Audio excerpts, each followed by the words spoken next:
जय हिंद।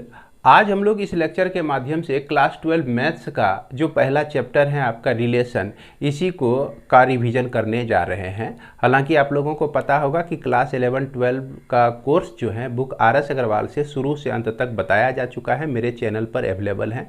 आप चैनल पर सर्च कीजिएगा तो घर बैठे क्लास 11-12 मैथ्स को बुक RS अग्रवाल से समाप्त कर सकते हैं, पढ़ सकते हैं, कहीं आपको जाने की ज़रूरत नहीं है। तो ये कोर्स कंप्लीट हो जाने के बाद जो अभी का सीरीज चल रहा है आप लोगों के लिए, ये रिवीजन का सीरीज चल रहा है। तो रिवीजन में हम लोग किसी भी चैप्टर का बेसिक बता रहे हैं, उसके बाद उससे रिलेटेड इम्पोर्टेंट प्रॉब्लम जो है, उसमें जो प्रॉब्लम है वो बता रहे हैं, और ऑब्जेक्टिव क्वेश्चन पर ज़्यादा फोकस किया जा रहा है, क्योंकि क्लास 12 के बच्चे जो एग्ज़ाम देंगे उसमें बहुत सारे ऑब्जेक्टिव क्वेश्चन भी पूछे जाते हैं, चाहे आप झारखंड बोर्ड के हो या आप बिहार बोर्ड के हो या किसी भी बोर्ड के हो। तो रिलेशन में आज जो हम लोग पढ़ने जा रहे हैं, तो इसको शुरू करने के लिए हम सबसे पहले प्रीवियस नॉलेज को लेंगे सेट। तो सेट, जैसा कि आप लोग क्लास 11 में पढ़े हुए हैं, set A well defined collection of objects is called set. यानी कि किसी भी कलेक्शन में अगर वेल डिफाइंड हो तो वो आपका सेट कहलाता है। जैसे मान लिया जाए, एक एग्जांपल हम लोग लेते हैं सेट का, जिसमें 3 एलिमेंट है 1 2 3।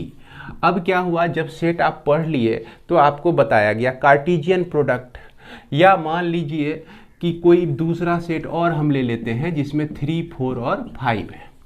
तो कार्टेशियन प्रोडक्ट आपको निकालने के लिए पता होगा कि यहाँ 1 2 3 लिए और इसका कार्टेशियन प्रोडक्ट जो है 3 4 5 के साथ हम लोग कर देते हैं। तो ये इसमें जो आने वाले एलिमेंट हैं 1 3 1 4 1 5 है ना, ये सभी एलिमेंट इसमें आते हैं कार्टेशियन प्रोडक्ट में, 2 4 2 5 ओके, और उसके बाद 3 3 और उसके बाद आपका 3 4 3 5 है ना। इस तरह से हम लोग कार्टेशियन प्रोडक्ट करते हैं। अगर कार्टेशियन प्रोडक्ट आपके दिमाग से स्लिप हो रहा है तो उम्मीद करते हैं कि इसे आप देखकर समझ गए होंगे। अब ये कार्टेशियन प्रोडक्ट हो गया, तो कुछ मनचले मैथमेटिशियन ने इसी में एक और भी टॉपिक खोज के निकाल दिया, जिसको हम लोग कहते हैं रिलेशन। ओके, जिसको हम लोग कहते हैं relation.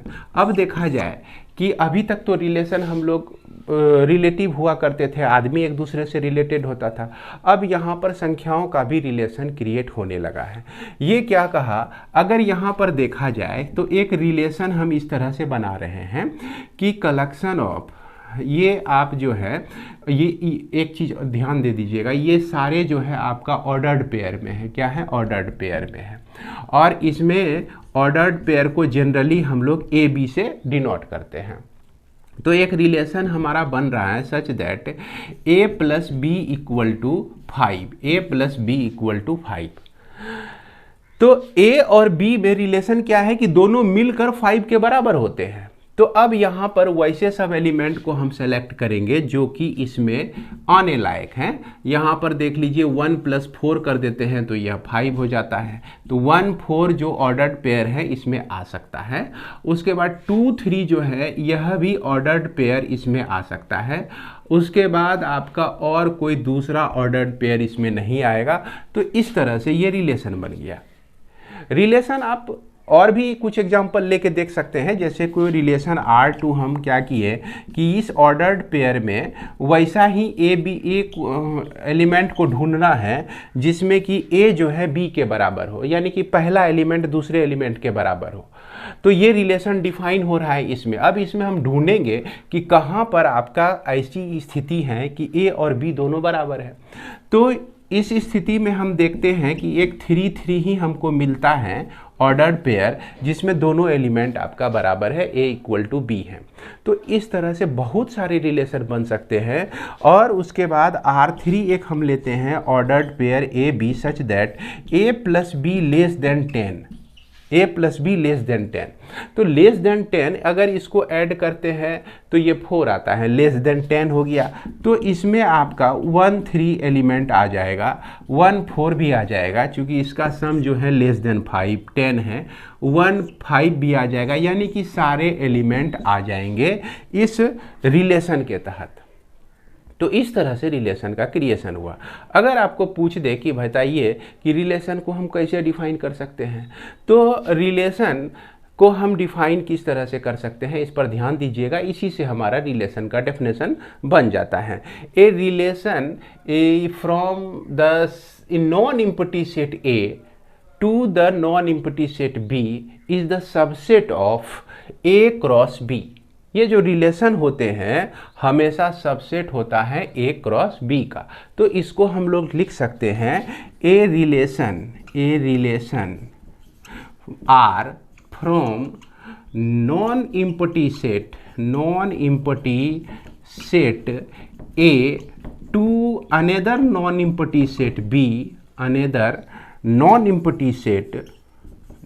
Empty set B is subset of R, subset of A cross B.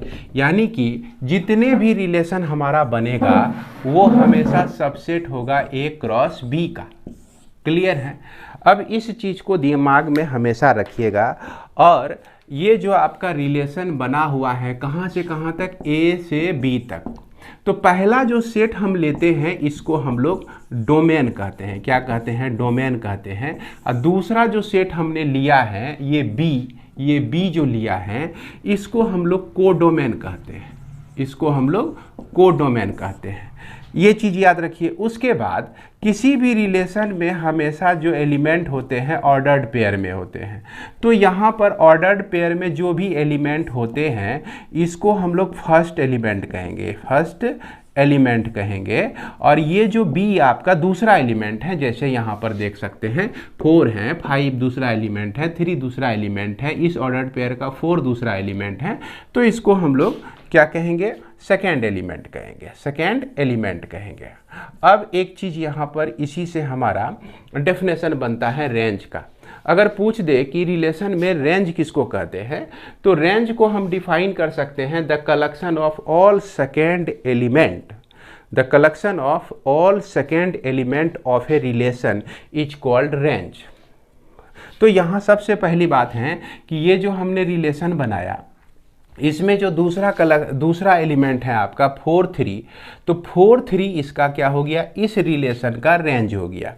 अब ये दूसरा जो रिलेशन हमने लिया इस रिलेशन का रेंज जो हो गया आपका सिर्फ 3 हो गया। तो ज़रा सा हम लोग सबका रेंज निकाल के देखते हैं। तो पहला जो हमने रिलेशन लिया था तो इसका जो रेंज जो हो गया R1 का, ये हो गया आपका 4 3 हो गया। और फिर रेंज जो हो गया आपका R2 का, ये आपका सिर्फ 3 एक एलिमेंट वाला सेट हो गया। और रेंज जो हो गया आपका R3 का, ये R3 का जो कि a + b <= 10 बोला हमारा, इसमें b का सारा एलिमेंट आ जाता है। यहाँ पर हम देखते हैं कि 3 भी हैं, 4 भी हैं और 5 भी हैं।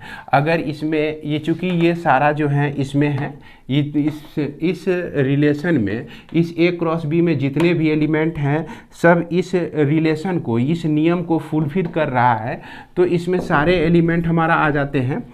तो हम क्या, ये जो बने हुए हैं किससे? इसका कोडोमेन से 3 4 5 से ही बना हुआ है। तो ये 3 4 5 जो है इसका R3 का आपका रेंज हो जाएगा। मैं समझाने की तो कोशिश कर रहा हूँ, उम्मीद करते हैं आप लोगों को समझ में आ रहा होगा।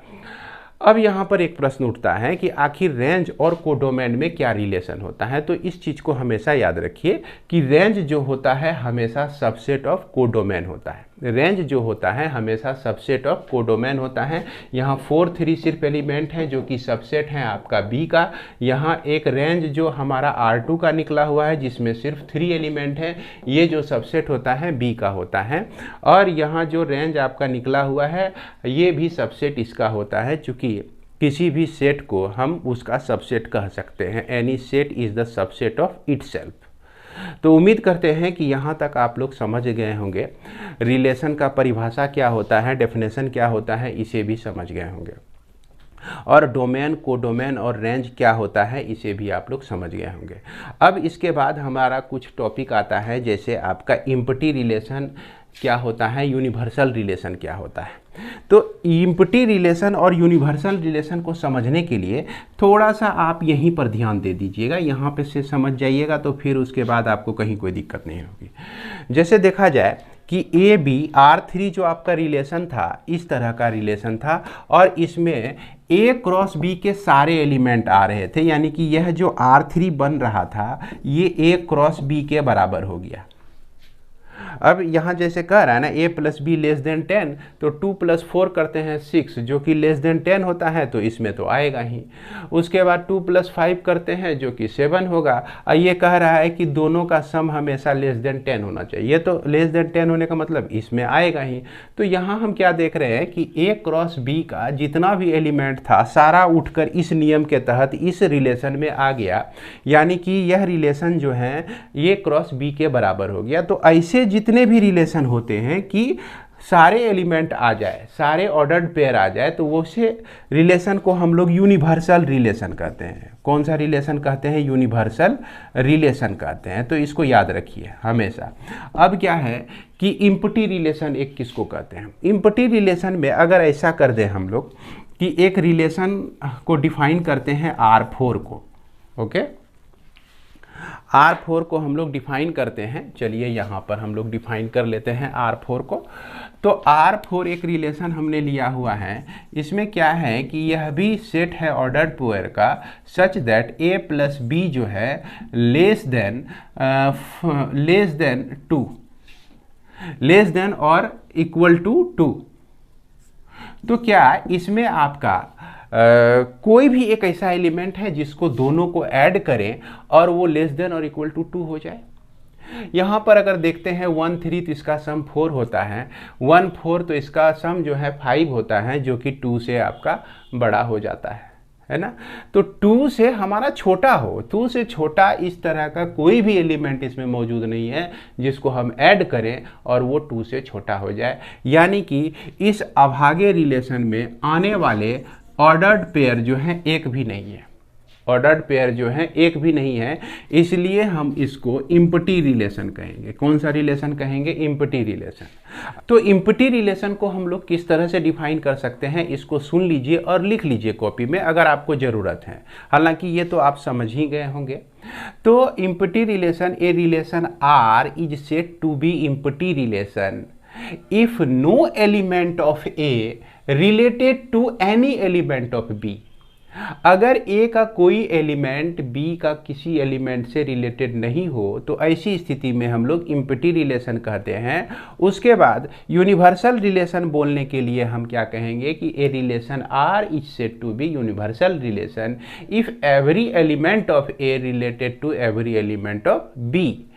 तो उम्मीद करते हैं कि ये इम्पटी रिलेशन और यूनिवर्सल रिलेशन को आप लोग समझ गए होंगे।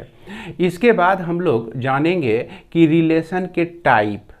और एक बात बता दूं, मैं टाइप पर जाने से पहले मैं बता दूं कि यह जो आपका रिलेशन बन रहा है फ्रॉम A टू B बन रहा है, तो ये रिलेशन जो है आपका रिलेशन बन सकते हैं फ्रॉम A टू A भी हो सकता है।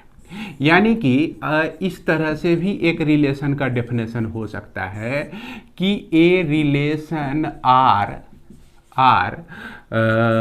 From A to A is the subset of A cross A। अगर A क्रॉस B आप निकाल सकते हैं तो A क्रॉस A भी निकाल सकते हैं।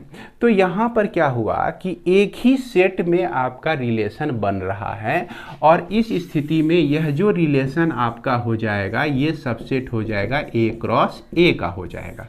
तो ध्यान रखिएगा कि आपका ऐसा भी हो सकता है कि डोमेन A रहे और कोडोमेन भी आपका A ही रहे। इससे पहले आपको बताया क्या कि डोमेन आपका A है और कोडोमेन कोई दूसरा सेट है। यहाँ डोमेन और कोडोमेन जो हैं दोनों एक ही हैं। तो इस स्थिति में भी इसको भी आप लोग ध्यान में रखेंगे। अब यहाँ पर ऐसा हो जाए कि A क्रॉस A आपका निकालना है तो कौन कौन से एलिमेंट आएंगे ये आपको समझ में आ रहा होगा। 1 1 1 2 1 3 1 4 1 1 3, उसके बाद 2 1 2 2, इस तरह से ये एलिमेंट का कलेक्शन हो जाएगा। सारे ऑर्डर्ड पेयर इस तरह से इसमें आ जाएंगे। अब इससे रिलेशन बनना कैसे है कि ये रिलेशन जो है हमारा A to B, A B हमने लिया सच दैट ए जो है A plus B, A equal to B, such that A equal to B.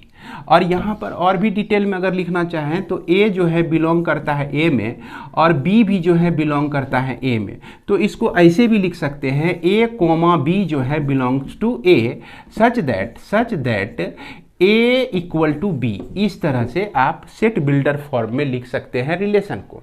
ये क्या कह रहा है कि ए बी जो है ए का ही एलिमेंट है और ए इक्वल टू बी है, तो इसमें आपको निश्चित रूप से जैसे 1 1 मिला, 1 1 मिला और इसके बाद जो है आप इसको जब कार्टेशियन इसका प्रोडक्ट करते हैं तो इसमें 2 2 भी मिलता है और उसके बाद 3 3 भी मिलता है। तो इस तरह से ये आपका रिलेशन बन जाता है। तो इस वीडियो में आप लोगों के लिए सिर्फ इतना ही है। इसके बाद हम लोग रिलेशन के टाइप में ये समझेंगे कि रिफ्लेक्सिव, सिमेट्रिक और ट्रांजिटिव रिलेशन क्या क्या होते हैं। तो इसी के साथ इस वीडियो को विराम देता हूँ। मिलते हैं नेक्स्ट वीडियो में। जय हिंद, जय भारत।